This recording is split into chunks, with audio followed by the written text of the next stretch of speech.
Энэ намар барилгын салбарт томоохон ослууд гарч Эрдэнэ түүний аймаг эрсдэх тохиолдлууд удаа дараа гарсантай холбогдуулан улсын хурлын даргаас гаргасан захирамжийн дагуу хуулийн мэйлэлтэд шалгалт хийхэд үр дүн нь таагүй гарчээ.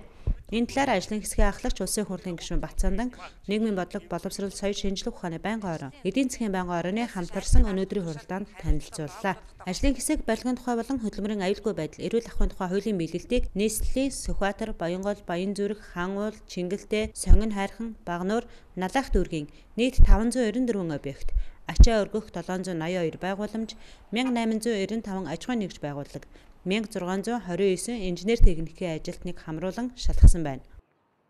2012 оны 10 дугаар сарын 4-ний өдрийн байдлаар нийт шалгалтанд хамрагдсан 594 объектоос давхардсан тоогоор барилгын ажил эрхлэх, үргэлжлүүлэх зөвшөөрөл авалгүйгээр барилгын угсралтын ажлыг эхэлсэн болон магадлал хийлгэж баталгаажуулаагүй зураг төслөөр барилгын ажил гүйцэтгэсэн 168, тусгай зөвшөөрлгүй аж ахуйн нэгж барилгын ажил гүйцэтгэсэн 29, ус, дулаан, захилгаан, цэвэр, бохор усны хангагч байгууллагаас техникийн нөхцөл аваагүй буюу дутуу авсан 112, захиалагчийн болон зураг төсөл зохиогчийн хяналтыг хангалтгүй хийсэн 254, үндсэн хийц бүтээц болох зутамл төмөр, бетон арам, хүчлэлтийн бетон зурангаас дээж авч сорж шахуулдаггүй, үндсэн бүтээцийн бетоны бат бүхийг эрх бүхий идэвхжлэгдсэн лабораториор тодорхойлуулаагүй 121, хамгаалалтын зурвсыг болон барилга хоорондын зай хэмжээ зөрчигдсөн,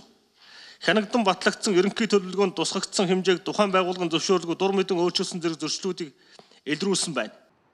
Мөн шалгалтын явцад эзэн холбогдогч нь тодорхойгүй хяналт шалгалтаас зайлсхийсэн 67 объект байгааг шалгаж тодруулах ажил хийгдэж байгаа юм байна. Хөдөлмөр хамгаалал, аюулгүй ажиллагаа болон зөвшөөрлгүй баригдаж байгаа барилгуудад бетон зурмаг нийлүүлэхгүй байх талаар гаргасан улсын байцаагчийн албан шаардлагыг 400 аж ахуйн нэгж байгууллага бетон зурмгийн 50 гаруй үйлслүүдэд хүргүүлжээ. Ажлын хэсэг нийслэл баригдаж байгаа барилгуудад мэргэжлийн хяналтын байгууллагаас тавих хяналт сул байна гэсэн дүгнэлтийг хийж байна. Уг нь барилга барих, үе шат хүртэх хяналт тавьж ажиллах ёстой мэргэжлийн хяналтын ажилдаа сэтгэл зүтгэлгүй ханддаг, хууль хэрэгжүүлдэггүй гэсэн шүүмжлэлийг ажлын хэсгийн гишүүд хэлж байсан. Газар олголт зөвшөөрлгүй баригдсан барилга гэд хууль бус үйлдэлүүдийн ард авилга байна гэж хардсан ажлын хэсгийн зарим гишүүн авилгатай тэмцэх газарт хандах болно гэдгээ ч хэллээ.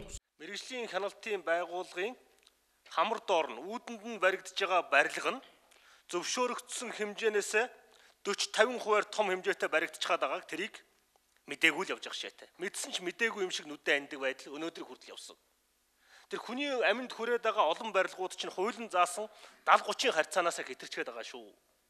Мэргэжлийн чиглэлийн байгууллагууд нь хяналт шалгалтаа хуулийн түвшиндээ бүрэн дүүрэн хийж чадахгүй байгаагаас болоод хүний амнаас эрсдэж байна.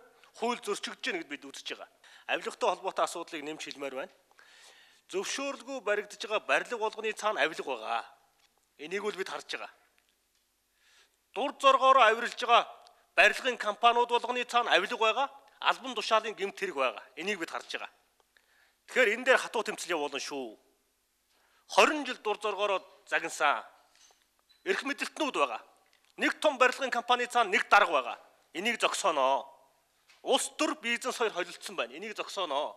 Энэ чиглэлд зоримог арга хэмжээ авах ёстой гэж бид ойлгож байгаа тий. Мэргэжлийн хяналтын газар усны ундраган дээр тэр байшин барьсан байх бас болцоотой байсан. Тэр асуудлыг бас бид нар бас энэ судлуулъя гэж өгч байна. Тэгээд энэ тогтоолын төсөл дээр 9, 11 гэсэн 2 заалт байгаа. Тэр нь бол цэцэрлэг, ерөнхий боловсролын сургууль, нэгдсэн эмнэлгүүдийн эдэлбэр газарт Улаанбаатар газрын зөвшөөрөл олгосон гэдэг энэ асуудлыг авилгалтай тэмцэх газраас шалгуулна гэсэн зүйл оруулсан. Мөн 11 дээр болохоор иргэдээс ирүүлж байгаа мэдээлэл. За дээр нь би энэ дээр нэг зүйлийг нэмж бас оруулах санал тавьчаад байгаа. Тэрний хууль бус үндэслэлийн дагуу гэж. Зөвхөн мэдээллийн дагуу биш. Газар, барилга, байгууламжийн хууль ус зөвшөөрлийн ард бизнесийн томоохон бүлэглэл, албан тушаалын гэмт хэрэг нуугдаж байдаг хэмээн үзэж байгаа тул авилгалтай тэмцэх газраас бие даасан ажлын хэсэг байгуулж энэ талаар шалгасан ажлын үр дүн улсын хурлд мэдээлэх гэсэн байгаа. Ийхүү холбогд хуулиудын биелэлтэд шалгалт хийсэн ажлын хэсэг барилгын салбарт нүүрлсэн алдаа дутагдлыг улсын хурлын чуулганаар хэлэлцэж, улмаар улсын хурлаас тогтоол гаргах зүйтэй гэсэн санал төвшүүлсэнийг байнгын орооны гишүүд дэмжлээ. Түүнчлэн барилгын тухай, хөдөлмөрийн аюулгүй байдал, эрүүл ахуйн тухай хуульд нэмэлт өөрчлөлт оруулах шаардлагатай гэж гишүүд үзэж байна.